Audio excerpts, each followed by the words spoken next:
Hi friends, welcome to our Ruchiras Ruchi YouTube channel. ಈ ಒಂದು ವಿಡಿಯೋದಲ್ಲಿ ಚಿಕನ್ ಸುಕ್ಕ ಮಾಡೋದು ಹೇಗೆ ಅನ್ನೋದನ್ನ ನೋಡೋಣ. ಚಿಕನ್ ಸುಕ್ಕ ಮಾಡೋದಕ್ಕೆ ನಾನು ಮೊದಲಿಗೆ ಸ್ಟವ್ ಮೇಲೆ ಪ್ಯಾನ್ ಇಟ್ಕೊಂಡು ಈರುಳ್ಳಿಯನ್ನ ಕಟ್ ಮಾಡಿಕೊಂಡು ಅದನ್ನ ಬ್ರೌನ್ ಕಲರ್ ಬರೋವರೆಗೂ ಹುರ್ಕೊಳ್ಳೋಣ. ನೋಡಿ, ಈ ತರ ಬ್ರೌನ್ ಕಲರ್ ಬರೋ ತರ ಆನಿಯನ್ ಅನ್ನ ಹುರ್ಕೊಬೇಕು. ಹುರ್ಕೊಂಡು ಇದನ್ನ ಸೈಡ್ಗೆ ತಗೊಳ್ತೀನಿ. ಈಗ ಆನಿಯನ್ ಅನ್ನ ಹುರ್ಕೊಂಡಿದ್ದಾದ್ಮೇಲೆ ಈಗ ನಾನಿಲ್ಲಿ ಒಂದು ಅರ್ಧ ಕೆಜಿ ಚಿಕನ್ ಅನ್ನ ತಗೊಂಡಿದ್ದೀನಿ. ಈ ಅರ್ಧ ಕೆಜಿ ಚಿಕನ್ಗೆ ಈಗ ನಾನು ಮಸಾಲಾನ ಆಡ್ ಮಾಡ್ತಿದ್ದೀನಿ. ಮತ್ತೆ ಕೊತ್ತಂಬರಿ ಪುಡಿಯನ್ನ ಆಡ್ ಮಾಡ್ತಿದ್ದೀನಿ. ಮತ್ತೆ ಸ್ವಲ್ಪ ಅಚ್ಕಾರದ ಪುಡಿಯನ್ನ ಆಡ್ ಮಾಡ್ಕೊಳ್ತಿದ್ದೀನಿ. ಹಾಗೆ ಒಂದು ಸ್ವಲ್ಪ ಗರಂ ಮಸಾಲಾನ ಆಡ್ ಮಾಡ್ತಿದ್ದೀನಿ. ನೆಕ್ಸ್ಟು ಸಾಲ್ಟ್ ಅನ್ನ ಆಡ್ ಮಾಡ್ತಿದ್ದೀನಿ. ನೆಕ್ಸ್ಟ್ ಇದಕ್ಕೆ ಮೊಸರನ್ನ ಆಡ್ ಮಾಡ್ಕೊಳ್ತಿದ್ದೀನಿ ಸ್ವಲ್ಪ. ಮತ್ತೆ ಇದಕ್ಕೆ ಒಂದು ಸ್ವಲ್ಪ ಅರಿಶಿನ ಆಡ್ ಮಾಡ್ಕೊಳ್ತಿದ್ದೀನಿ. ಹಾಗೆ ಒಂದು ಸ್ವಲ್ಪ ಕಸ್ತೂರಿ ಮೇಥಿನ ಆಡ್ ಮಾಡ್ಕೊಳ್ತಿದ್ದೀನಿ. ನೆಕ್ಸ್ಟು ಇದಕ್ಕೆ ಆಗಲೇ ಆನಿಯನ್ ಅನ್ನ ಫ್ರೈ ಮಾಡಿ ಇಟ್ಕೊಂಡಿದ್ವಲ್ಲ, ಆ ಆನಿಯನ್ಸ್ ಅನ್ನ ಆಡ್ ಮಾಡ್ತಿದ್ದೀನಿ. ಸೊ ಇದಿಷ್ಟು ಆಡ್ ಮಾಡಿದ್ದಾದ್ಮೇಲೆ ಇದನ್ನ ಚೆನ್ನಾಗಿ ಮಿಕ್ಸ್ ಮಾಡಿಬಿಟ್ಟು ಇಟ್ಕೊಳ್ಳೋಣ.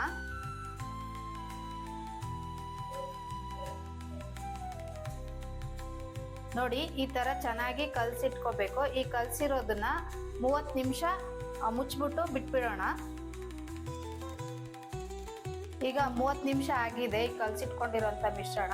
ಈಗ ನಾನು ಏನು ಮಾಡ್ತೀನಿ, ಪ್ಯಾನ್ ಇಟ್ಕೊಂಡು ಅದ್ರಲ್ಲಿ ಒಂದು ಸ್ವಲ್ಪ ಎಣ್ಣೆನ ಹಾಕ್ಬಿಟ್ಟು ಅದನ್ನ ಕಾಯಿಸ್ಕೊಂಡಿದ್ದೀನಿ. ಈಗ ನಾನು ರೆಡಿ ಮಾಡಿ ಇಟ್ಕೊಂಡಿದ್ನಲ್ವಾ, ಈ ಮಿಶ್ರಣನ ನಾನು ಇದರಲ್ಲಿ ಆಡ್ ಮಾಡ್ತಾ ಇದ್ದೀನಿ.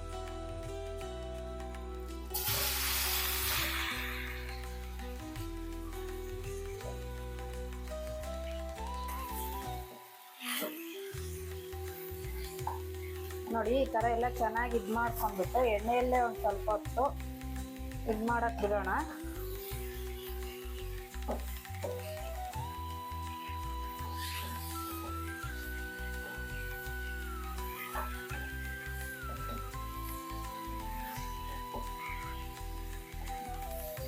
ಈ ತರ ಎಲ್ಲ ಚೆನ್ನಾಗಿ ಮಿಕ್ಸ್ ಮಾಡಿಬಿಟ್ಮೇಲೆ ಎಣ್ಣೆಗೆ ಇದನ್ನ ಒಂದು 5 ರಿಂದ 7 ನಿಮಿಷ ಬಿಟ್ಬಿಡೋಣ.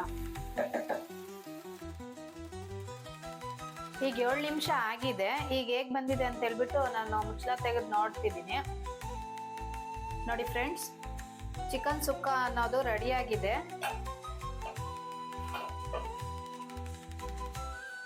ಈಗ ಇದನ್ನ ಒಂದ್ಸಲ ಎಲ್ಲ ಕ್ಲೀನಾಗಿ ತಿರ್ಸ್ಕೊಂಡ್ಬಿಡೋಣ.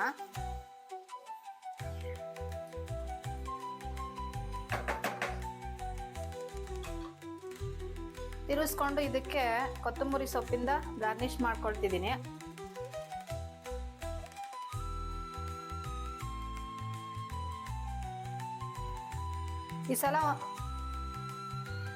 ಈ ತರ ಒಂದ್ಸಲ ಮಾಡ್ಕೊಂಡು ತಿನ್ನೋಡಿ, ತುಂಬಾನೇ ಚೆನ್ನಾಗಿರುತ್ತೆ. ಚಿಕನ್ ಸುಕ್ಕ ರೆಡಿ ಆಗಿದೆ. ಈಗ ಇದನ್ನ ಸರ್ವಿಂಗ್ ಬೌಲ್ ತಗೊಂಡು ಸರ್ವ್ ಮಾಡೋಣ. ಕಾಂಬಿನೇಷನ್ ಬೇಕಾದ್ರೆ ಇದನ್ನ ಚಪಾತಿಗೆ ಹಾಕೋಬಹುದು, ತುಂಬಾ ಚೆನ್ನಾಗಿರುತ್ತೆ. ಮತ್ತೆ ದೋಸೆ ಕೂಡ ಯೂಸ್ ಮಾಡ್ಬೋದು, ಚೆನ್ನಾಗಿರುತ್ತೆ. ನಾನಿಲ್ಲಿ ರೈಸ್ ತಗೊಂಡಿದ್ದೀನಿ. ರೈಸ್ಗೂ ಕೂಡ ತುಂಬಾ ಚೆನ್ನಾಗಿರುತ್ತೆ ಈ ಒಂದು ಚಿಕನ್ ಸುಕ್ಕ. ಈ ವಿಡಿಯೋ ನಿಮ್ಗೆ ಇಷ್ಟ ಆದಲ್ಲಿ ನಮ್ಮ ಒಂದು ಚಾನಲ್ ಅನ್ನ ಲೈಕ್ ಮಾಡಿ, ಶೇರ್ ಮಾಡಿ ಹಾಗೂ ಕಮೆಂಟ್ ಮಾಡಿ. ಮತ್ತೆ ಸಬ್ಸ್ಕ್ರೈಬ್ ಮಾಡೋದನ್ನ ಮರಿಬೇಡಿ. Thank you for watching.